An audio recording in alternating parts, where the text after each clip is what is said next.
impossible is possible with the Holy Spirit. నీకు సామర్థ్యం లేనప్పుడు, అవకాశాలే లేనప్పుడు, ఏ మనిషి పోని పరిస్థితి గుండా నువ్వు ఉన్నప్పుడు కూడా ఒక అద్భుతము కృప ద్వారా, దయ ద్వారా నువ్వు పొందుకోగలుగుతావు.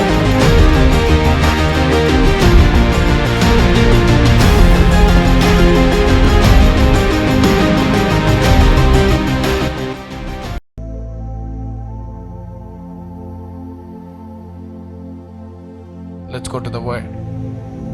ఇవాళ పరిశుద్ధాత్ముడు గ్రహించిన వర్తమానము ప్రే ఎర్లీ, రెస్ట్ లేటర్. ముందుగా ప్రార్థించండి, తర్వాత విశ్రాంతి తీసుకోండి అనే వర్తమానాన్ని వింటున్నాము. నేను కొద్దిగా ఉపోద్ఘాతాన్ని మాట్లాడతాను, ఆలకించండి. ఎప్పుడైతే మనము పరిస్థితి చేయి దాటిపోయిన తర్వాత, శ్రమలు, బాధలు, కష్టాలు, ప్రతికూల పరిస్థితులు వచ్చేసిన తర్వాత, ఆ నొప్పి వచ్చిన తర్వాత, ఆ క్యాన్సర్ వచ్చేశాక, ఆ అనుకోని జబ్బు వచ్చేశాక, మోకాళ్ళు అరిగిపోయాక, లేక ఎముకలు అరిగిపోయాక, ఆ యాక్సిడెంట్ జరిగాక, ఈ కష్టాలన్నీ వచ్చాక జనాలు ప్రార్థన చేయడం అలవాటుగా మారుతుంది. కానీ వాక్యం అలా లేదు. శ్రమ వచ్చిన తర్వాత ప్రార్థన చేయడం అనేది ఒక సబ్జెక్ట్ అయితే, శ్రమ రాకముందే ప్రార్థించాలనేది అన్నిటికంటే గొప్ప సబ్జెక్ట్ ఇది. దానికి బైబిల్ మొత్తం శ్రమ వచ్చినాక ప్రార్థించమని దాన్ని రికమెండ్ చేయదు. శ్రమ రాకముందే ప్రార్థించమని రికమెండ్ చేస్తుంది. మీరు గుర్తించాలా, what you cover in prayer won't surprise you in life. What you cover in your prayer before won't surprise you in life. నువ్వు ముందే ప్రార్థనలో దేన్ని కోసమైతే ప్రార్థన చేస్తావో, దేన్ని జరగకూడదని నువ్వు ఇక్కడ ప్రార్థిస్తావో, లేదా ఏది జరగాలని ప్రార్థిస్తావో, నువ్వు ఏం ప్రార్థించావో అదే నీ భవిష్యత్తులో జరుగుతుంది. కానీ కొత్తది జరిగి నీకు ఆశ్చర్యాన్ని పుట్టించదు. ఇప్పుడు నువ్వు ఇది జరగాలని ప్రార్థిస్తే, ఏదో జరిగి ఏదో అడిగితే ఏదో వచ్చిందే అని ఫీలింగ్లోకి రావును. ఎందుకంటే ముందే you prayed. What you cover in prayer won't surprise you in life. నువ్వు దేన్ని ప్రార్థించావంటే, ఈ డబ్బుల కోసం ప్రార్థించావా, అది నీకు సర్ప్రైజింగ్గా ఉండదు, వచ్చేస్తుంది. అది నువ్వు ఏమడిగావో అని. ఇది గుర్తించమని కోరుతున్నాను. Those who pray early cry less later. ఎవరైతే ముందుగా ప్రార్థనలు చేస్తారో, శ్రమ కంటే ముందుగా, బాధల కంటే ముందుగా, అపవాది శోధించే కంటే ముందుగా, అపవాది మనల్ని బాధ పెట్టేదానికంటే ముందుగా ఎవడైతే ప్రార్థనని చేస్తాడో, వాడు శ్రమ కాలంలో లేక ఏదైనా అనుకోని సంఘటన వచ్చినా తక్కువగా వాడు ఏడుస్తాడంట. ఎంతమందికి నా మాటలతో అవుతున్నాయి? నువ్వు ప్రార్థించకుండా ఏదైనా ఒక కష్టం వచ్చి నీకు తగిలిందనుకోండి, ఎక్కువ వెల చెల్లించాల్సి వస్తుంది. ముందుగా, శ్రమలకి ముందుగా, అపవాది దాడికి ముందే నువ్వు ప్రార్థనలో ఉండాలా, వాటికై ప్రార్థించి ఉండాలా. అది గుర్తించమని కోరుతున్నా. When prayer walks ahead, troubles walks behind. ప్రార్థన ముందు పోతా ఉంటే కష్టాలు దాని వెనక వస్తాయి అంతే. అది నీ ముందరికి పోయి నిన్ను బాధ పెట్టలేదు. అందరు చెప్పండి, కష్టాలు ముందు వచ్చిన తర్వాత మళ్ళా ప్రార్థన రాకూడదు. ముందు ప్రార్థన రావాలి, ఆ తర్వాత కష్టం ఉంటుంది. ముందే ప్రార్థించావనుకో, ఆ కష్టాన్ని సులువుగా దాటిస్తాడు ఆయన. హల్లెలూయా. ఎంతమందికి నా మాట్లాడుతూ అవుతున్నాయి? ఇది చాలా లోతైన, అతి దీర్ఘ కాలము ధ్యానించవలసిన, చాలా అతి జాగ్రత్తగా కనిపెట్టాల్సిన అంశం ఇది. ప్రే బిఫోర్ ద ట్రబుల్. ఇంకా సమస్య రాకముందే ప్రార్థించు. ఇంకా ఆ బాధ రాకముందే, ఆ అపవాది దాడి నిన్ను చేయకముందే ఆ శత్రువును బంధించి పడే. ఇప్పుడు నేను నిన్ను కొట్టడానికి వస్తాను, నన్ను ముందే కట్టేసి పడేస్తే నేను ఎందుకు కొడతా? నాకు కొట్టేదానికి కాళ్ళు చేతులు పనిచేయాలి కదా. శత్రువు వచ్చి దాడి చేశాక, ఈ శత్రువు దాడి చేశాడు, అబ్బో నాకు షుగర్ వచ్చేసింది, మోకాలు అరిగిపోయాయి. మరి ఏం చేస్తున్నావు? షుగర్ అనేవాడు ఒకడు 40 సంవత్సరాలు దాటాక తిరుగుతూ ఉంటాడని తెలుసుగా మీకు శత్రువు. ఆయన కోసం ఏం చేసావు? మరి ముందే షుగర్ వచ్చేదాకా వెయిట్ చేసి, ఇప్పుడు షుగర్ కొరకు మందులు తింటూ దేవా స్వస్థపరచు అంటున్నావు కదా. ప్రే before you face the sugar devil. ఆ షుగర్ అనే దెయ్యాన్ని నువ్వు ఇంకా ఫేస్ చేయకముందే దాన్ని బంధించబడేయాల. అందుకే అంటాడు, పరలోక రాజ్యము బలాత్కారముగా పట్టబడుతున్నది, ఇక్కడ బలాత్కారుడు దాన్ని స్వాధీనపరుచుకుంటారని. అంటే you become violent and you become advanced. నువ్వు చాలా ఎదిగిపోయి ఉండాలి ఆత్మలో. నువ్వు ఇలా పిరికిగా చిన్నగా ఉన్నంత కాలము అపవాది మనల్ని దాడి చేస్తానే ఉంటాడు, అపవాది మనల్ని పరీక్షిస్తానే ఉంటాడు. వాడు వస్తానే ఉంటాడు, మనం ప్రార్థన చేసుకుంటాం. ఆపదల కాలములలో నమ్ముకొనదగిన సహాయకుడా, కష్టంలో ఇరుక్కున్నానయ్యా, తప్పించు అంటాం. కష్టంలో ప్రార్థించడం అంత సులభం కాదు, శ్రమలలో ప్రార్థించడం అంత సులభం కాదు. శ్రమ ఉన్నప్పుడు యు ఆర్ పానిక్. శ్రమలు వచ్చేటప్పుడు, ఇప్పుడు నీకు క్యాన్సర్ వచ్చింది అన్నారు ఎవరో, డాక్టర్ గారు చెప్పారు. ఇప్పుడు ప్రార్థన ఎలా వచ్చింది? విశ్వాసంతో చేస్తావా, భయంతో చేస్తావా? అసలు ప్రార్థన ఇప్పుడు ఇట్లా చేయవు నువ్వు, తీసేనైనా ఇంకొకటి చేయనైనా, పిల్లలనైనా భార్యనైనా అంటావు. అందుకే సమస్య వచ్చాక ప్రార్థన చేయాలంటే you will be in panic, you are in under attack, you are already tired, you are in fear, you fill with full of fear. భయంతో, ఒక రకమైన ఆందోళన, గందరగోళంతో నింపబడి ఉంటావు. అప్పుడు ప్రార్థన చేయలేవు. అప్పుడు ప్రార్థన చేయమంటే ఏడుపు తప్ప ఏం రాదు, భయం తప్ప ఏమి రాదు. అసలు అది నీ దగ్గరికే రాకుండా ముందే బంధించబడవచ్చు కదా. Hallelujah. That the strategy of the holy spirit. ఎంతమందికి నా మాట్లాడుతూ అవుతున్నాయి? లెట్స్ సీ, వాక్యాన్ని ధ్యానించే ప్రయత్నం చేద్దాం.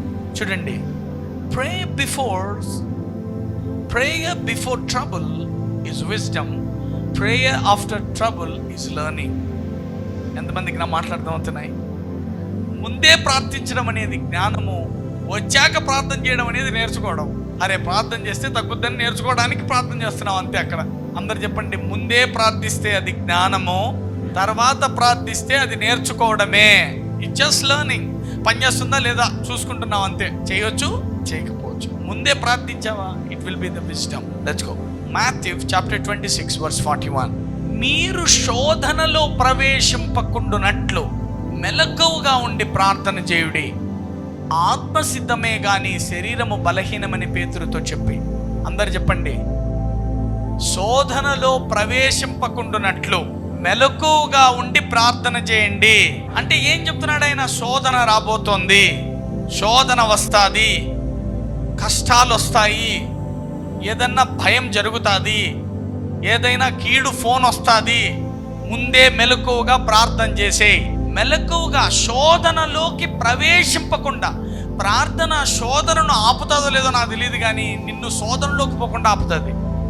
మీకు అర్థం కాలేదని చెప్పి అందరూ చెప్పండి. ప్రార్థన శోధన రాకుండా ఆపుతుందో లేదో, కష్టం రాకుండా ఆపుతుందో లేదో నాకు తెలియదు, కానీ నన్ను కష్టంలోకి శోధనలోకి పోకుండా ఆపుతుంది. హల్లెలూయా. అంటే అది వస్తుంది, బైపాస్ చేసి వెళ్ళిపోతుంది అంతే. నీకు వచ్చినట్లు కూడా తెలియదు. ఉదాహరణకి ఒక కర్ర తీసుకొని కొట్టామనుకోండి, నిన్ను దెబ్బ తగులుద్దా లేదా? అదే ఒక పెద్ద మందపాటి దిండు లాంటి జాకెట్ వేసుకొని ఉన్నావు అనుకో, ఇప్పుడు అదే కర్రతో కొట్టాము, ఇప్పుడు తగులుద్దా తగలదా? తగలదు. ఎందుకని? సేమ్ అదే ఏటే కొట్టారు, ప్రార్థన చేశావు కాబట్టి అట్ట తగలకి వెళ్ళిపోయింది, నీ మీద కవరింగ్ ఉందన్నమాట. ప్రార్థన చేయనప్పుడు నేరుగా నీకే తగిలింది, దెబ్బకు మొత్తం వీపులు ఎముకలన్నీ విరిగిపోతాయి. ఎంతమందికి నా మాట్లాడుతుంది? అదే చెప్తున్నాడు, శోధన వస్తుంది, దాన్ని ఆపలేము, అందులోకి నువ్వు ప్రవేశింపకుండా మెలకువగా ప్రార్థన చేయి. హల్లెలూయా. ఇంకొకటి, ప్రార్థన అనేది భారం అవ్వకూడదు, మనిషికి జీవన విధానం అయిపోవాలా. ఎలాగంటే ఇప్పుడు నేను ఇవాళ ఉపవాసం ఉండి ప్రార్థిస్తున్నాను, ఇది నాకు భారంగా లాగలేక నా ఆరోగ్యం క్షీణించిపోతూ బలహీన దశలో నేను ప్రార్థించకూడదు. ప్రార్థన అంటే ఎలాగంటే బలం కూడగట్టుకొని ఒకరోజు చేయాల ప్రార్థన. ఎంతమందికి నా మాట్లాడుతూ అవుతున్నాయి? Luke chapter 21 verse 36. కాబట్టి మీరు జరగబోవు వీటినెల్లను తప్పించుకొని మనుష్య కుమారుని ఎదుట నిలవబడుటకు శక్తి గలవారగునట్లు ఎల్లప్పుడూ ప్రార్థన చేయుచు మెలకువగా ఉండండి. హల్లెలూయా. రేపు నీకు యాక్సిడెంట్ అవుద్దేమో, దాన్ని ముందే తప్పించుకోవచ్చంట ప్రార్థిస్తే.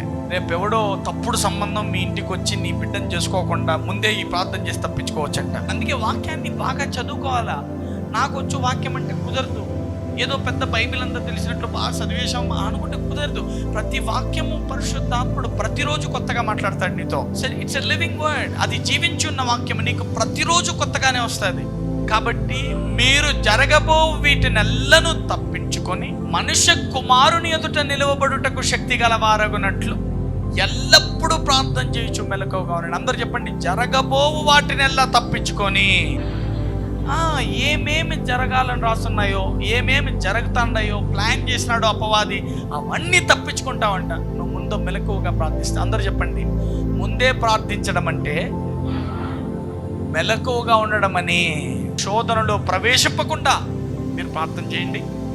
మీకు కలగబో వాటినెల్లా తప్పించుకోవడానికి ముందే ప్రార్థన చేయండి. మనుష్య కుమారుని ఎదుట నిలువబడేదానికి కూడా, అంటే యేసయ్య రాకడ వచ్చినప్పుడు ఆ రాకడలో నువ్వు నిలవబడి నిర్దోషమని అనిపించుకునే కూడా ముందే ప్రార్థన చేయండి. హల్లెలూయా. శక్తి గలవారగునట్లు అంటే ఇట్ గివ్స్ యు పవర్. నీకు సామర్థ్యం వచ్చి అన్నీ తప్పించుకొని దేవుని ఎదుట ధైర్యంగా నిలబడేదానికి కూడా నీకు శక్తి రావడానికి కూడా ప్రార్థన చేసుకోమంటున్నాడు. హల్లెలూయా. కీర్తనలు 63:1, దేవా నా దేవుడవు నీవే, వేకువనే నిన్ను వెదక్కుదును. హల్లెలూయా. ఈ మనిషి ఎప్పుడు చేస్తున్నాడంట? రోజంతా ఏం జరుగుతుందో నాకు తెలియదు కదా, ఇంకా దినము ఆరంభము కాకమునిపే నేను వేకువనే నీ దగ్గరకు వచ్చి మొరపెడతా, ఈ రోజంతా ఏం జరగాలో అంటున్నాడు. హల్లెలూయా. అందరు చెప్పండి, ముందుగా ఉండాలా అనండి. Go ahead and pray. ముందే వెళ్ళి ప్రార్థించు. ఇంకా దినం ఆరంభించక ముందే, ఆ రోజు ఇంకా రాకముందే, ఆ పరిస్థితి ఇంకా రాకముందే. దాని అర్థము ఇంకా దినము నీకు అనుభవంలోకి రాకముందే, ఇంకా చీకటిగా ప్రపంచమంతో నిద్రిస్తుండగానే నువ్వు ఈ దినం ఏం జరగాలో ప్రార్థన చేసేయమంటున్నాడు. హల్లెలూయా. ఎంతమందికి నా మాట్లాడుతూ ఉంటున్నాయి? నా బలమును నీ ప్రభావమును చూడవలనని పరిశుద్ధాలయమందు నేను ఎంతో ఆశతో నీ తట్టు కనిపెట్టి ఉన్నాను. నీళ్లు లేక ఎండి ఉన్న నా దేశమందు నా ప్రాణము నీ కొరకు దృష్టకొని ఉన్నది. నీ మీది ఆశ చేత నిన్ను చూడవలనని నా శరీరము కృషించుచున్నది. అంటే వేకునే లేచి దేవుని సంగతుల కొరకు ఆశతో ఎదురు చూస్తున్నాడు. ఎంతమందికి నా మాట్లాడుతూ అవుతున్నాయి? Let's see Isaiah chapter 65:24. వారిలాగున జరుగును, వారు కొనక మునుపు నేను వారికి ఉత్తరమిచ్చేదను, వారు మనవి చేయుచుండగా నేను ఆలకించేదను. హల్లెలూయా. దేవుడు నీకంటే ఫాస్ట్గా ఉన్నాడంట. నువ్వు మొరపెడితే వాటిని ఆపుకుంటావు, మొరపెడితే నువ్వు ముందే శోధనలోకి పోవు. కానీ దేవుడు ఎలా ఉన్నాడంటే తెలుసా? నువ్వు ఇంకా వేడుకోక మునుపే ఆయన నీకు ఉత్తరం ఇవ్వాలని ఉన్నాడంట. హల్లెలూయా. నువ్వేమో ప్రార్థన వచ్చాక చేద్దాంలే అని ఉన్నావు, ఆయన వాక్యమేమో శ్రమ రాకముందే ప్రార్థించమని చెప్తోంది. కానీ దేవుడు ఇంకెంత ముందు ఉన్నాడంట? నువ్వు ఇంకా ప్రార్థన మొదలు పెట్టకముందే ఆయన ఉత్తరం ఇద్దామని ఉన్నాడంట. ఎంతమందికి ఈ మాటలు అర్థం అవుతున్నాయి? ముందుగా ప్రార్థించమన్నాడు, శ్రమ వస్తే గాని ప్రార్థన చేయము. కానీ దేవుని వాక్యం ఏముంటుంది? నువ్వు ముందు ప్రార్థన చేయి అంటుంది. కానీ దేవుడు ఎలా ఉన్నాడంట? నువ్వు ఇంకా అడక్క ముందే దాన్ని ఆలకించేద్దామని ఉన్నాడంట, నెరవేరుద్దామని ఉన్నాడంట. అంటే నువ్వు ముందొచ్చి ప్రార్థించాలని ఆయన కోరుకుంటాడనమాట. ఇంకా నీ మాట రాకముందే అది నెరవేరిపోవాలని ఉన్నాడు. నువ్వేమో అన్నీ వచ్చాక అన్నీ జరిగాక ఇప్పుడు మొరపెడదాం అనుకుంటున్నావు. Don't do that. 1 Peter chapter 5:8, నిబ్బరమైన బుద్ధి గలవారై మెలకువగా ఉండండి. ఎంతమందికి అర్థమవుతుంది? కాంటెక్స్ట్ చూడాలా. మెలకు అంటే ఏంటి? శోధనలో ప్రవేశింపకుండానట్లు మెలకువగా ప్రార్థించమన్నాడా? ఇక్కడ మెలకువగా ఉండమంటున్నాడంటే అర్థం ఏంటి? శ్రమ రాకముందే ప్రార్థన చేయి. మెలకువగా ఉండమంటే ముందే మొరపెట్టు, ముందే ప్రార్థించు. ఎందుకంటే మీ విరోధి అయిన అపవాది గర్జించు సింహము వలె ఎవని మింగుదునా అని తిరుగుతున్నాడు. వాడు గర్జించు సింహంలాగా గాండ్రిస్తూ తిరుగుతున్నాడు. నువ్వేమో నిద్రపోతున్నావు. అలా చేయమాక, ముందే ప్రార్థించు. ప్రార్థన ఒక టాయిల్గా మారకూడదు, అంటే ఒక శ్రమ ప్రాజెక్టులా మారకూడదు. గుర్తించండి, ప్రార్థన చేయడం అనేది ఒక పనోడు కదా శ్రమించి చేసినట్ల అలా రాకూడదు. ప్రార్థన నీ జీవితంలో ఒక అలవాటుగా, భాగముగా, జీవన విధానముగా, జీవన శైలిగా మారిపోవాలా. ఎంతమంది మీ భార్య పిల్లలకి వండి పెట్టడం శ్రమ అనుకుంటారు? భార్య పిల్లలకి వండి పెట్టడం లేదా భర్తకి పిల్లలకి వండి పెట్టడం శ్రమ అని అనుకుంటారు. అది ఏం శ్రమ అనిపించడు. మీరు పొద్దున్న లేస్తారు, ఆటోమేటిక్గా వండుతారు, ఆటోమేటిక్గా మీరు ఆ కార్యాలన్నీ చేస్తూ పోతారు. అవునా? ప్రార్థన కూడా అలా భాగం అయిపోవాలి. అంటే దాని అర్థము ప్రార్థించడానికి ఒక సమయం తీసినా పర్వాలేదు, కానీ మీ జీవితమే ఒక ప్రార్థనా అనుభవంగా మారిపోవాలా. అంటే wherever you are, whatever you are doing, you just be in the mood of prayer. ఎప్పుడు ప్రార్థనా స్వభావంలోనే, అలాంటి మానసిక స్థితిలోనే ఉండమని కోరుతుంది వాక్యం. అందుకే ప్రతి విషయంలోనూ దేనిని గూర్చి చింతపడకండి, ప్రతి విషయంలోనూ ప్రార్థన విజ్ఞాపనములను కృతజ్ఞతాపూర్వకముగా మీ విన్నపములను దేవునికి తెలియజేయండి. అందరు చెప్పండి, ప్రతి విషయములోనూ అన్ని వేళలా ప్రార్థించమని ఉంటుంది వాక్యం. హల్లెలూయా. అంటే all the time you should pray. ఎంతమందికి నా మాట్లాడుతూ ఉంటున్నాయి? This is the main strategy of the holy spirit. ఇదే పరిశుద్ధాత్మని ప్రధాన స్ట్రాటజీ. బహుశా ఈ వర్తమానము మార్చని జీవితమే ఉండదేమో, ఈ వర్తమానము పరిష్కరించలేని సమస్య ఉండదేమో. లూక్ చాప్టర్ 6:12, ఆ దినముల యందు ఆయన ప్రార్థన చేయుటకు కొండకు వెళ్ళి దేవుని ప్రార్థించుట యందు రాత్రి గడిపాను. చెప్పండి గట్టిగా, రాత్రంతా ప్రార్థన చేశాడనండి. ఉదయమైనప్పుడు, అందరూ పలకండి గట్టిగా, ఉదయమైనప్పుడు ఆయన తన శిష్యులను పిలిచి వారిలో 12 మందిని ఏర్పరచి వారికి అపోస్తలులను పేరు పెట్టాను. అంటే ముందు ఎవరెవరిని పేరు పెట్టాలో పేరు పెట్టేదానికి ముందే ప్రార్థన వెళ్ళిపోయిందంట అక్కడికి. హల్లెలూయా. ఎంతమందికి వాక్యం అర్థం అవుతుంది చూద్దాం. Let's see Daniel chapter 6:10. ఇట్టి శాసనము సంతకము చేయబడినని దానియేలు తెలుసుకొనినను అతడు తన ఇంటికి వెళ్ళి యథాప్రకారము అనుదినము 3 మారు మోకాళ్ళుని తన ఇంటి పైగది కిటికీలు యెరూషలేమున తట్టుకు తెరవబడి ఉండగా తన దేవునికి ప్రార్థన చేయుచు ఆయనను స్తుతించుచు వచ్చెను. హల్లెలూయా. అందరూ చెప్పండి, దానియేలు రోజుకి 3 సార్లు ప్రార్థిస్తాడు. ఏ పరిస్థితి ఉన్నా ప్రార్థిస్తాడు. అంటే మనోడికి ఒక అలవాటు ఉందంట, డైలీ 3 times ఈ ప్రైస్. ఒక రాజాజ్ఞ ఉందంట, ఎవరికి మొక్కకూడదు, నేను చెప్పిన ఆ ప్రతిమకే మొక్కాలా, ఎవడైనా మొక్కితే వాడిని సింహాల గుహలో వేస్తావు అన్నారంట. మనోడు సింహాల గుహలో వేసినప్పుడు కదా నేను నా ప్రార్థనని ముందే పంపితే సింహాలు ఏం చేస్తాయి, సింహాలే అని మళ్ళా ఇప్పుడు సింహాల గుహలో వేసాడు. సింహాలు ముందు వచ్చాయంటారా, దావీదు ప్రార్థన ముందు పోయిందంటారా? దానియేలుని సింహాల గుహలో తీసిపోయా, ముక్కవా ముక్కవా ముక్కవా అని వేశాను. ఏమన్నాడు?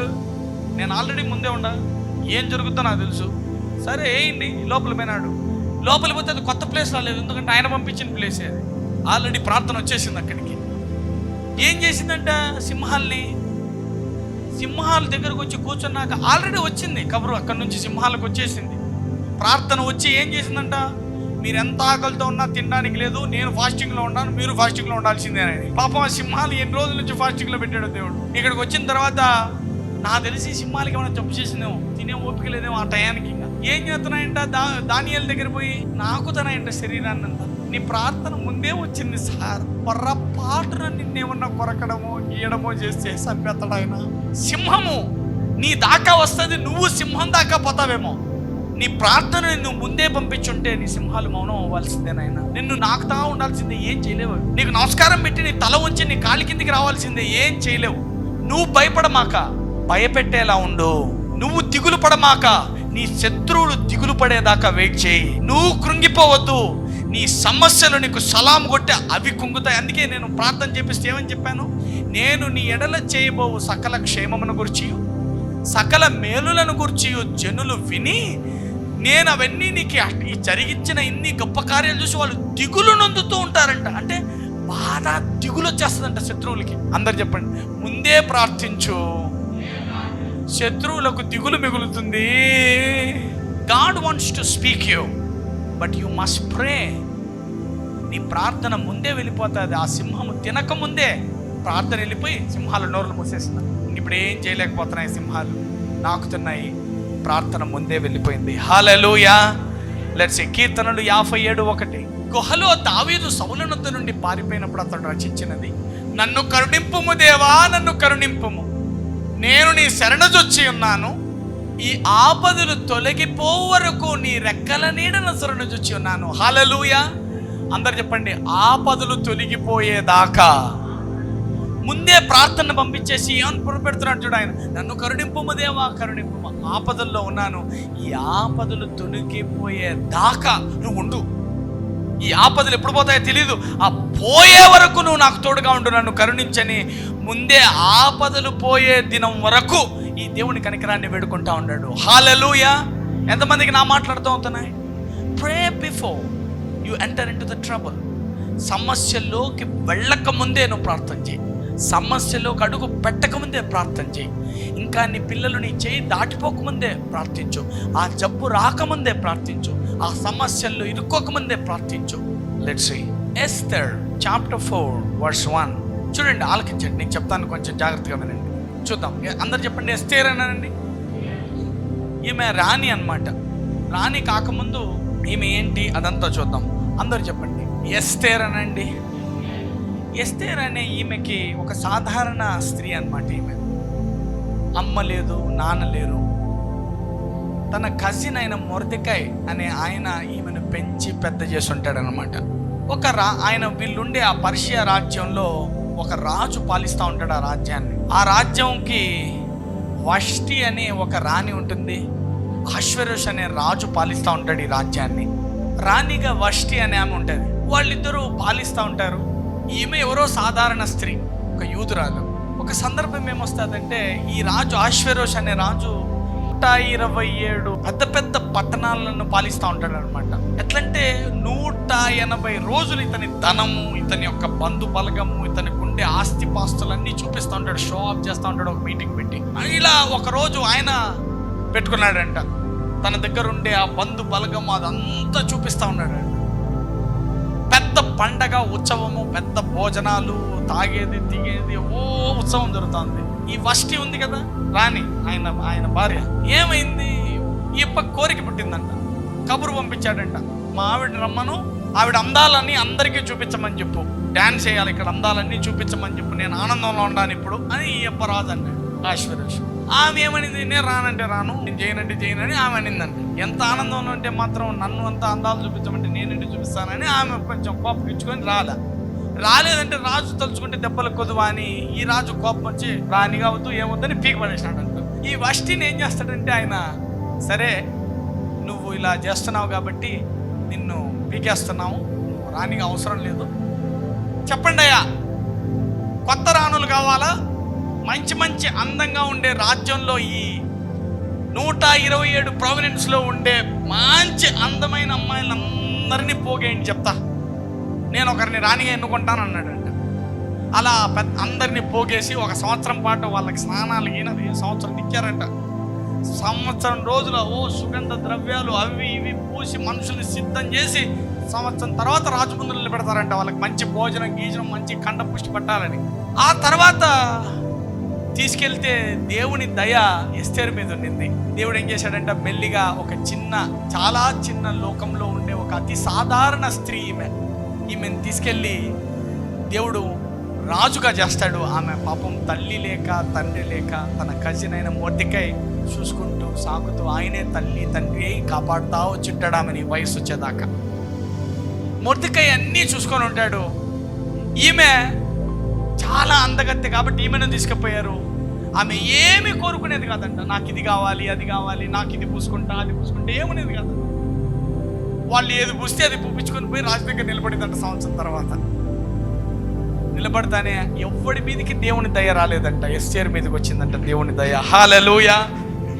ఏమైంది, ఎస్తేరు రాణి అయిపోయింది. చెప్పండి, అహష్వేరోషుకి రాణి అయిపోయిందనండి. ఇప్పుడు ఈమె రాణి అయిపోయింది. చూడు, సందర్భం చెప్తున్నాను, ఆలకించండి. ఇప్పుడు ఈమె రాణి అయిన తర్వాత ఈ మొర్దెకాయ్ ఆ రాజ్యం యొక్క గేటు దగ్గరే ఉండేవాడంట. మొర్దెకాయ్ ఎవరు? ఇప్పుడు ఈమెను సాకి పెంచి పెద్ద చేసిన ఆయన.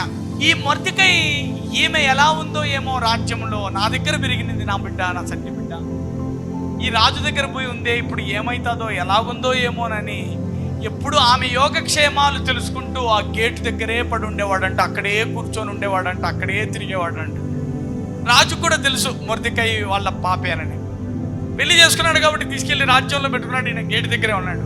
ఒకరోజు ఈ మొర్దెకాయ్ విన్నాడంట, కొంతమంది జనమూక అంటే ఆ రాజ్యంలోని సైనికాధ్యక్షుడు నాయకుడు ఒకడు అహష్వేరోష్ రాజునే చంపేద్దామని అనుకుంటున్నట్లుగా సమాచారం వినపడడం. ఇతను రాజ్యంలో గుట్టుగా గేటు దగ్గరే తిరుగుతుండేవాడు కాబట్టి తెలిసిందంట, అయ్యో నా బిడ్డని ఇచ్చినానే, రాజునే చంపుదాం అనుకుంటున్నాడు వీడెవడో అని చెప్పి బిడ్డకు, నేను బిడ్డ అంటున్నాను ఇంకా అర్థం చేసుకోండి, పాపకు పంపినాడంట కబురు, అమ్మా ఇట్లా రాజునే చంపుదాం అనుకుంటున్నాడు వాడు, కొంతమంది మూకలు రెడీ అయినారమ్మా, చెప్పు కొంచెం నువ్వు జాగ్రత్త పడు, మళ్ళా నీవు భర్త లేకుండా ఇలా అయిపోతే నేను చూడలేనన్నట్లుగా కబురు పంపుతాడు.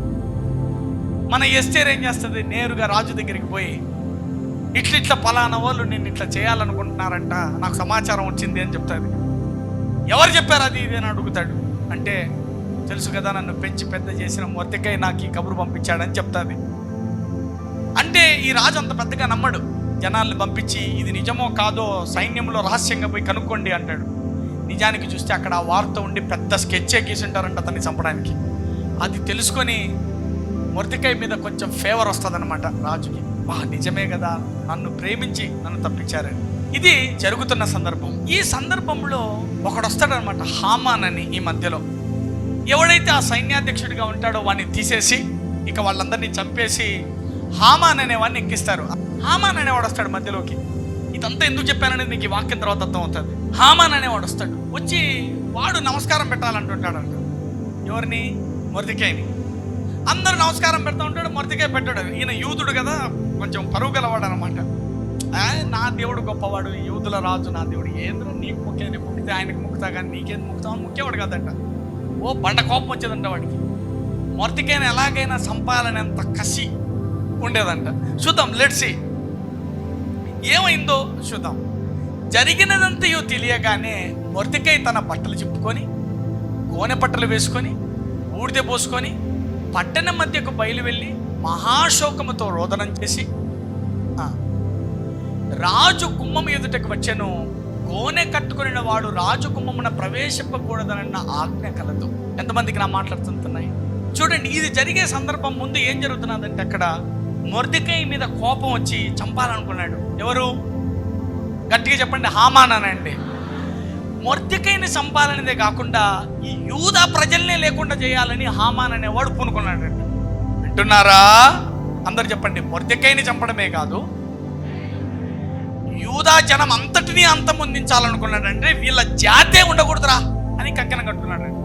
మెల్లిగా రాజుకి దగ్గరికి పోయి, మనకు ఈ యూదా జనమే మనకంతా, మన రాజ్యంలో నీకు చెడుపు, నిన్ను ఇలా చేయాలన్నారు అలా చేయాలన్నారని అన్ని అబద్ధాలని చెప్పి రాజు ఉంగరంతో ఒక ముద్ర ఒకటి తెప్పించుకొని సంతకం పెట్టించుకొని యూదులను అందరినీ లేకుండా చేయాలా, మొర్దెకైని చంపాలని ఒక నియమ పత్రాన్ని తీసుకొని ఆ నియమాన్ని అమలు చేయాలని చూశాడంట హామాను. అంటే అందరు యూదులందరినీ చంపించేయాలా, మొర్దెకైని ఉరి తీసేయాలా అని మొత్తం సిస్టమ్ అంతా రెడీ చేసుకొని పత్రాలు గిత్రాలు సంతకాలు గింతకాలు రెడీ అయినాయి.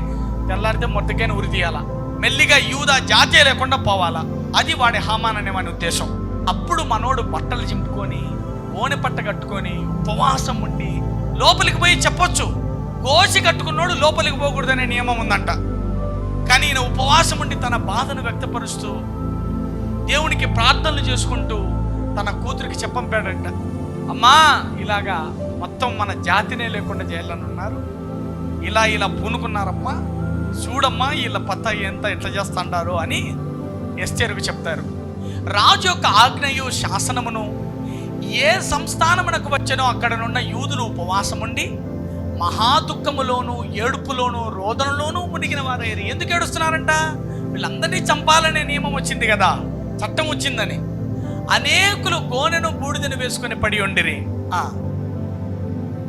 ఎస్తేరు యొక్క పనికత్తెలను ఆమె దగ్గరున్న షండులను వచ్చి జరిగిన దానిని ఆమెకు తెలియజేయగా, ఇదిగో ఇదంతా జరిగిన విషయం అంతా ఎస్తేరుకు చెప్తే, రాణి గొప్ప మనోవిచారము గలదై మొర్దెకై కట్టుకొని ఉన్న గోనె పట్టను తీసివేయమని ఆజ్ఞ ఇచ్చి కట్టించుకొనుటకై అతని యొద్దకు వస్త్రములు పంపెను కానీ అతను వాటిని తీసుకొనలేదు. మొర్దెకై గోనె పట్టేసుకోవడము గోసి కట్టుకోవడం చూసి ఆమె తట్టుకోలేక బట్టలు పంపించిందంట లోపల నుంచి. కట్టుకోమని చెప్పు, ఎందుకు గోసి పట్టు కట్టుకోవడం అని. నేను కట్టుకోను, నన్ను కాదు ఈ జాతినే లేకుండా చేయాలని ఆ దుర్మార్గులు కంకణం కట్టుకున్నారు. నేను ఇప్పుడు ఆనందంగా ఏ బట్టలు కట్టుకోవాలని బాధపడుతున్నాడంట. చూద్దాం 4వ అధ్యాయము 16వ వచనం. నీవు పోయి షూషనునందు కనబడిన యూదులనందరినీ సమాజమునకు సమకూర్చి, చెప్పండి గట్టిగా, ఎస్తేర్ అనండి. రాజు నుంచి ముద్ర వచ్చింది, ఆజ్ఞ వచ్చింది, పత్రాల్లో సంతకం అయిపోయింది. ఇంకా మొర్దెకైని ఉరి తీయాలా, యూదుల్ని సంహరించాలా, వారి జాతి లేకుండా చేయాలా. దానికి ముందే ఎస్తేర్ ఏమంటుందో చూడండి. నీవు పోయి షూషనులో కనబడిన యూదులనందరినీ సమాజ మందిరమునకు సమకూర్చి నా నిమిత్తము ఉపవాసముండి 3 దినములు అన్నపానములు చేయకుండుడి. నేనును నా పనికత్తెలను కూడా ఉపవాస ప్రార్థన చేస్తాము. ప్రవేశించుట న్యాయ వ్యతిరేకమునున్న నేను రాజునొద్దకు ప్రవేశించుదును. నేను నశించదను. మీరైతే ఉపవాసం ఉండి ప్రార్థన చేయండి అంటుంది. ఎవరికైనా అర్థమవుతుందని చెప్పింది. ఏమని చెప్తుందంటే, మీకు అర్థమయ్యే భాషలో చెప్తాను. ఎస్తేర్ అంటోందంట, మొర్దెకైకి కబురు పంపించిందంట, కనబడిన యూదులందరినీ మీరు సమాజంగా ఒక చోట కూడండి, అందరినీ పిలిచండి. యూదులందరినీ ఎక్కడెక్కడో ఉన్నారు కదా, కనబడిన వాళ్ళని పిలిచండి, ఒక గుంపుగా అండి, ఉపవాసం ఉండి ప్రార్థన చేయండి నా కోసం. నేను ఆపుతా దీన్ని. హామాను వాడు మోసగాడు, వాడు దొంగ అని నేను రుజువు చేస్తా. మీ మీదికి కత్తి పడకుండా, మీరు నాశనం అవ్వకుండా నేను చేస్తా. అందరు చెప్పండి. ఎవరు ఆపాలన్నా, ఏ మంచి జరగాలన్నా, జీవితంలో ఏ కీడు తొలగిపోవాలన్నా, ఆ కీడు జరిగేకి ముందే నీ ప్రార్థన వెళ్ళిపోవాలా, లేకుంటే కుదరదు. ఎవరికైనా అర్థమవుతుందా నేను చెప్పేది? That's my intention. ఉరికమ్మం ఎక్కినాక తండ్రి కాపాడనట్లా ఏమే ఊసు వాసన వచ్చింది. ఇంకా రాజు ముద్ర వేశాడంట, సంతకం పెట్టాడంట, చంపబోతున్నారంట అన్న సమాచారం తెలియగానే కొంచెం వాసన వచ్చింది, వెంటనే అటెన్షన్ అయిపోయింది. అందుకే ఏమి ఉత్త ప్రార్థన చేయలే. Fasting prayer is a prayer of emergency. ప్రార్థన, ఉపవాస ప్రార్థన అంటే ఏంటి తెలుసా? You put a great demand on the spiritual things. Fasting అనేది ఎమర్జెన్సీ కాల్ హెవెన్.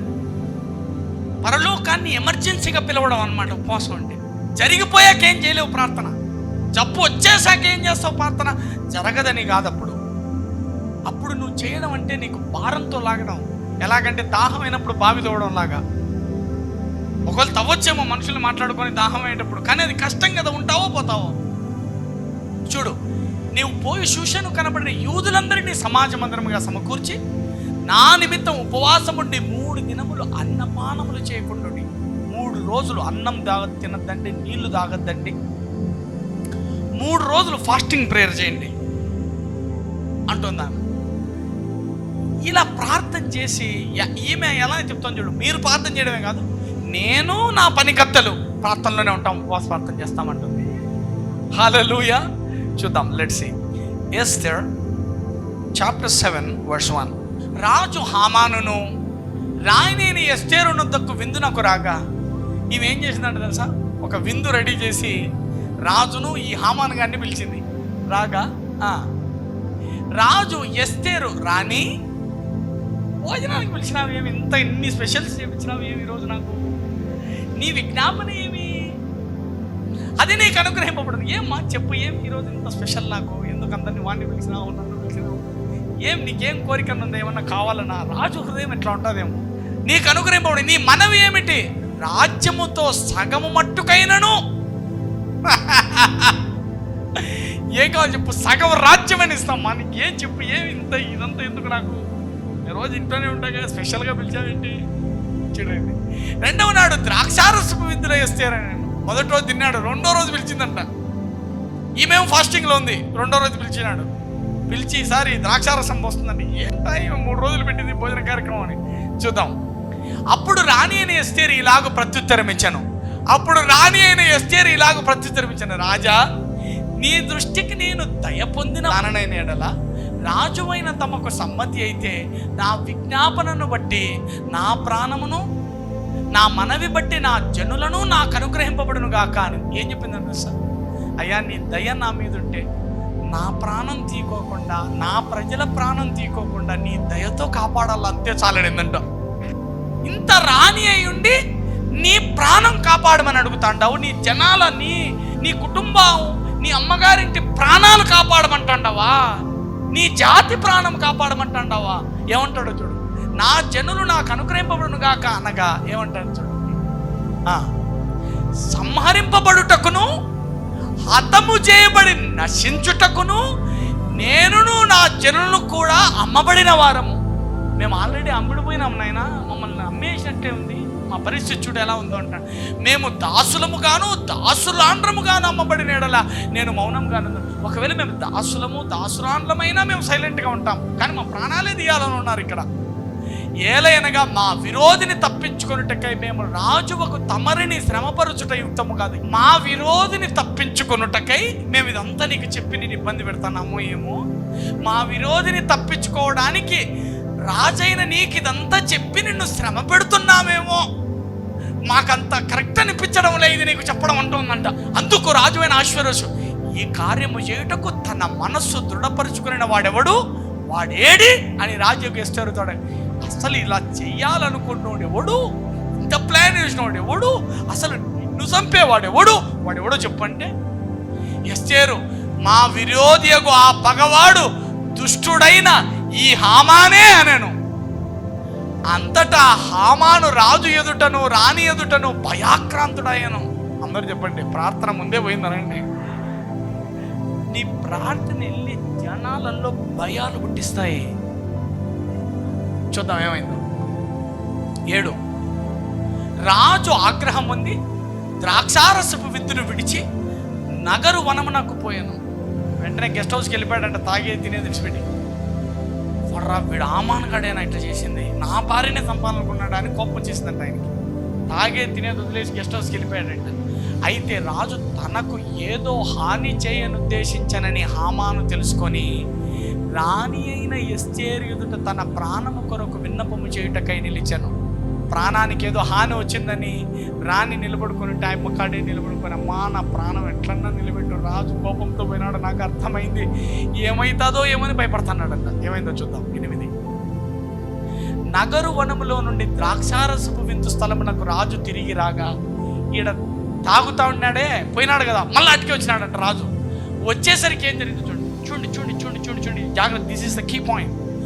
విందు స్థలమునకు రాజు మళ్ళా తిరిగి రాగా ఎస్తేరు కూర్చుండి ఉన్న శయ్య మీద, అంటే మంచం మీద కూర్చొని ఉందంట అప్పుడు ఆ టయానికి. చూడండి, హామాను ఎస్తేరు మంచం కింద కూర్చొని ఉంది. హామాను గారు నిలబడుకొని బతిమాలుకుంటున్నాడు, నా ప్రాణం నిలబెట్టమ్మా అని భంగపోతున్నాడు. అంటే రాజు పోయినాడు కదా గెస్ట్ హౌస్కు, మళ్ళీ తిరిగి వచ్చినాడు ఇంటికే. వచ్చేసరికి ఏం జరుగుతుందంటే, మేడం కూర్చున్న మంచం మీద హామాను పడి ఉండుట చూచి, మేడం కూర్చొనింది, వీడు హామాను గాడు పడిపోయి ఉన్నాడంట, మంచం మీద పడి ఉన్నాడంట. అది చూసి వీడు ఇంటిలో నా సముఖము ఎదుటనే నా రాణినే బలవంతము చేయునా అని చెప్పాను. ఆ మాట రాజు నోట రాగానే బంటులు హామాను ముఖమునకు ముసుగు వేసిరి. అందరూ చెప్పండి, ముసుగేశారనండి. రాజు ముందర నుండి షండులలో హర్బోనానునొకడు ఏలినవాడా చిత్తగింపుము, రాజు మేలు కొరకు మాట్లాడిన మొర్దెకైని ఉరితీయుటకు హామాను చేయించిన 10 మూరల ఎత్తుగల ఉరికొయ్య హామాను ఇంటి యొద్ద నాటబడి ఉన్నదనగా రాజు దాని మీద వాని ఉరి తీయుడని ఆగ్రహించను. చెప్పండి గట్టిగా, మొత్తం మాస్టర్ స్కెచ్ అనండి. ఎవరు గీశారు? ప్రార్థన. ఇంతకంటే బెటర్ ఎగ్జాంపుల్, బెస్ట్ ఎగ్జాంపుల్ ఇంకా చాలా ఉన్నాయి బైబిల్లో. Prayer goes before your trouble. Second Chronicles chapter 20 verse 1. చూడండి, ఆలకించండి. This is one of the very strange event in the Bible history. ఇది అయిన తర్వాత మోయాబీయులను, అమ్మోనీయులను, మెయోనీయులను కొందరు దండెత్తి యెహోషాపాతు మీదికి రాగా, రాజు ఇతను ఎవరెవరు వస్తున్నారంటే ఇతని మీదికి మోయాబీయులు, అమ్మోనీయులు, మెయోనీయులు 3 రాజ్యాలు దండెత్తి యెహోషాపాతు మీదకి వస్తూ ఉంటారు. అంతలో కొందరు వచ్చి సముద్రపు అవతల నుండి సిరియనుల తట్టు నుండి గొప్ప సైన్యం ఒకటి నీ మీదికి వచ్చుచున్నది, చిత్తగింపము, వారు హససోన్ తామారు అను ఎద్గేదిలో ఉన్నారని యెహోషాపాతుకు తెలియజేసిరి. ఇదిగో పలానా దారి గుండా పలానా చోట నుండి నీ మీదికి శత్రువులు వస్తూ ఉంటారు రాజా, అక్కడ వాళ్ళ దేశంలో స్టార్ట్ అయినారు, ఫలానా చోటికి వచ్చినారు, నీ మీదికి శత్రువులు 3 రాజ్యాలై వస్తూ ఉన్నాయి అని చెప్పి తెలియజేసినారు. ఏమైందో చూద్దాం. 3వ వచనం. అందుకు యెహోషాపాతు భయపడి యెహోవా యొద్ద విచారణ చేయుటకు మనస్సు నిలుపుకొని యూదా యూదా యందంతటా ఉపవాసము ఆచరింపవలెనని చాటింపగా యెహోషాపాతు భయపడి యెహోవా యొద్ద విచారించుటకు మనసు నిలుపుకొని, ఇప్పుడు చూడు, యుద్ధం వస్తుందంటే కత్తులు నూరకుండా, రథాలు సిద్ధం చేయకుండా, సైన్యమును సిద్ధపరచుకోకుండా, కత్తులు నూరి ఈ డాళ్ళు అన్ని కత్తులన్నీ రెడీ సిద్ధం చేసుకోకుండా, బంధువులు వస్తున్నారంటే భోజనాలు చేయకోకుండా మీరు ఎట్టెటో తిరుగుతుంటే, ఎవరైనా బంధువులు వస్తున్నారంటే ప్రార్థన కూర్చుంటారా? ఎవరు కూర్చోరు. చూడు, శత్రువుల మీదకి వస్తున్నారంటే ఏం చేస్తున్నాడంటే మనోడు మనసు నిలుపుకొని తన రాజ్యం మొత్తం ఉపవాస ప్రార్థన చేయమన్నాడండి. అందరు చెప్పండి, యుద్ధం రాకముందే ప్రార్థన పోతుందనండి. చెప్పండి గట్టిగా, యుద్ధం వచ్చాక ప్రార్థన కాదు. చెప్పండి గట్టిగా, యుద్ధం. చెప్పండి గట్టిగా, యుద్ధం. యుద్ధం వచ్చాక కాదు ప్రార్థన, యుద్ధం రాకముందే ప్రార్థన. ఆడు రాలేదు, ఇంకా ఒక కత్తి పడలేదు, ఒకడు ఏమనలేదు, ఆడు అసలు ఈ కబురు వచ్చిన వస్తున్నాడో తెలియదు, రాదో తెలియదు, ఎప్పుడు కొత్తారో తెలియదు, ఎప్పుడు యుద్ధం స్టార్ట్ అయిందో తెలియదు. ముందే యూదా అంతటా ఉపవాస ప్రార్థన స్టార్ట్ చేయమన్నాడు. చూద్దాం ఏమైందో. 22వ వచనం. This is so beautiful, so beautiful. వారు పాడుటకును స్తుతించుటకును మొదలు. అందరు చెప్పండి గట్టిగా, యుద్ధం వచ్చేసిందనండి. సైన్యం వచ్చి మీద పడ్డారు. ఇప్పుడు ఏం చేస్తున్నారంటే మనోళ్ళు నో ప్రార్థన. అందరు చెప్పండి, యుద్ధానికి ముందే ప్రార్థిస్తే యుద్ధంలో ప్రార్థన ఉండదు, పాటలు ఉంటాయని. ఎవడైనా శ్రమల్లో పాడాలనుకుంటున్నారా? శ్రమల్లో పాడాలా, స్తుతించాలా, శ్రమల్లో పాటలు వచ్చే స్టేజ్కి ఎప్పుడు పోతా ఉంటుంది తెలుసా? ముందే ప్రార్థన చేసి ఉపవాసం ఉన్నాడంట. దిస్ హోల్ కంట్రీ, యూదా మొత్తం ఉపవాసం ఉండి ప్రార్థన చేస్తుంటే యుద్ధం వచ్చే ముందు. తీరా యుద్ధం వచ్చాక ఏం చేస్తున్నారు? ఇప్పుడు కూడా ప్రార్థన చేయాలిగా, చేయట్లేదంటే ఏం చేస్తున్నారు? వారు పాడుటకును స్తుతించుటకును మొదలు పెట్టగా యెహోవా యూదా వారి మీదికి వచ్చిన అమ్మోనీయుల మీదను, మోయాబీయుల మీదను, షేయీరు మన్యవాసుల మీదను మాటుగాండ్రను పెట్టెను కనుక వారు హతులైరి. హల్లెలూయా. చెప్పండి గట్టిగా, హల్లెలూయా, హల్లెలూయా. ఒకరికొకడు పొడుచుకొని చచ్చారంట. అమ్మోనీయులను, మోయాబీయులను, షేయీరు మన్యవాసులను బొత్తిగా చంపి నిర్మూలము చేయవలెనని పొంచి ఉండి వారి మీద పడిరి. వారు షేయీరు కాపురస్తులను కడముట్టించిన తర్వాత తమలో ఒకరినొకరు చంపుకొనుటకు మొదలుపెట్టిరి. అందరు చెప్పండి, ఇదేంటి అనండి. చెప్పండి గట్టిగా, ఇదేమిటి అనండి. మొర్దెకైని చంపుదామని ఉరికొయ్య తయారు చేసి పెడితే చేసిన హామానే ఉరికొమ్మకి ఎక్కినట్లు ఏ యూదా వాళ్ళను చంపుదామని వీళ్ళు యుద్ధానికి వచ్చి వీళ్ళే పొడుచుకొని చచ్చిపోయినారంటప్ప. అమ్మోనీయులను, మోయాబీయులను, షేయీరు మన్యవాసులను బొత్తిగా చంపి నిర్మూలము చేయవలెనని పొంచి ఉండి యూదా వారిని వారి మీద పడ్డారు. వారు షేయీరు కాపురస్తులను కడముట్టించిన తర్వాత తమలో ఒకరినొకరు చంపుకొనుటకు మొదలుపెట్టి వాళ్ళు చంపుకుంటారు. నీ ప్రార్థన ముందే పోతే శత్రువులు నిన్ను చంపడం కాదు, వాళ్ళే చంపుకొని చస్తారంట. పో. హల్లెలూయా. అందరు చెప్పండి, అపవాదికి వానికి వాడే శత్రువు అవుతాడు ప్రార్థన చేస్తా ఉంటే నువ్వు. హల్లెలూయా. ప్రే ప్రే ప్రే వితౌట్ సీసింగ్. అందుకే విసుగక ప్రార్థించమనింది దీనికే. ఎడతెగక బైబిల్లో ఒక్క ప్రార్థనకే ఇలాంటి పదాలు రాసింది. విసుగకుండా, ఎడతెగకుండా, ఎల్లప్పుడూ, అన్ని వేళలా. అందరూ చెప్పండి, ఎల్లప్పుడూ ఎట్లా చేయాలండి? అన్ని వేళలా ఎలా చేయాలండి? విసుగకుండా. మరి నువ్వు ఇలా చేస్తే నీ ప్రతి సమస్యకు ముందే వెళ్ళిపోతుందంట ప్రార్థన. It goes before every trial. మీరు ప్రార్థించినప్పుడల్లా నాకేదో జరగలేదనుకోమాక, అది నీ పరిస్థితుల, నీ శ్రమలకు ముందే బయలుదేరుతున్నది.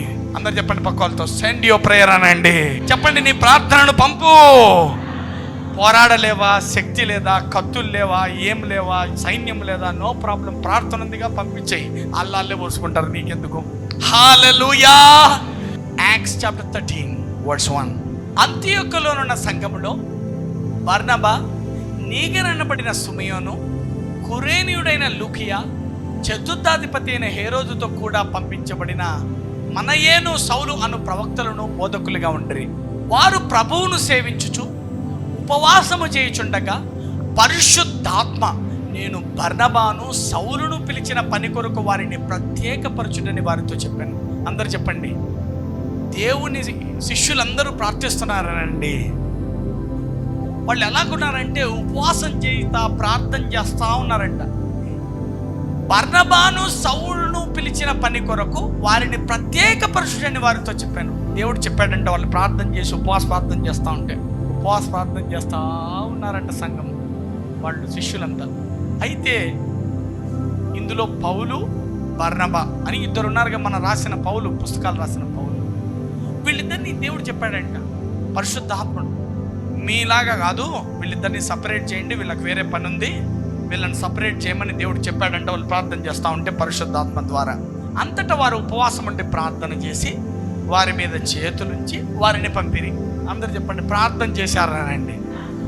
ఏం చేయాలి? పరిశుద్ధాత్ముడు మీ గుంపులో నుంచి వాళ్ళిద్దరిని సపరేట్ చేయండి, వాళ్లకు వేరే పని ఉంది, వాళ్ళని సపరేట్ చేయండి, ప్రార్థన చేసి వాళ్ళని పంపించేయండి, మీ దగ్గర ఉంచుకోవాకండి అని చెప్పాడు పరిశుద్ధాత్ముడు. వీళ్ళు ఏం చేశారు? వాళ్ళని అభిషేకించి ప్రార్థన చేసి పంపించేశారంట. చూద్దాం, యాక్ట్స్ 14:19. అపోస్తుల కార్యములు 13లో వారిని ప్రత్యేకపరిచి ఉపవాస ప్రార్థన చేసి వారిని అభిషేకించి పంపిస్తారు. మళ్ళా పక్క అధ్యాయం అంతే, ఒక్క అధ్యాయం తర్వాత వాళ్ళు బయటికి వెళ్ళిపోయిన తర్వాత ఏం జరిగిందో చూడండి. అంత్యోకయ నుండి ఈకోయ నుండి యూదులు వచ్చి జన సమూహములను తమ పక్షముగా చేసుకొని పౌలు మీద రాళ్ళు రువ్వి అతడు చనిపోయినని అనుకుని పట్టణము వెలుపలికి అతన్ని ఈడ్చిరి. తీసి రాళ్ళతో వేసి కొట్టారంట ఈ పౌలుని. రాళ్ళతో కొట్టి చచ్చిపోయాడు అనుకున్నారంట. అందరు చెప్పండి, ఆల్రెడీ ప్రార్థన వెళ్ళిపోయిందనండి. చెప్పండి గట్టిగా, ఆల్రెడీ ప్రార్థన వెళ్ళిపోయిందనండి. ఎందుకు వెళ్ళిపోయింది? వారిని ప్రత్యేకం చేసి వారి కొరకు అభిషేకించి వారి కొరకు ప్రార్థన చేశారు. వాళ్ళకు వేరే పని ఉందంట, దాని కొరకు వాళ్ళు ప్రత్యేకపరిచారు. ఆల్రెడీ వారు ఉపవాస ప్రార్థన చేశారు.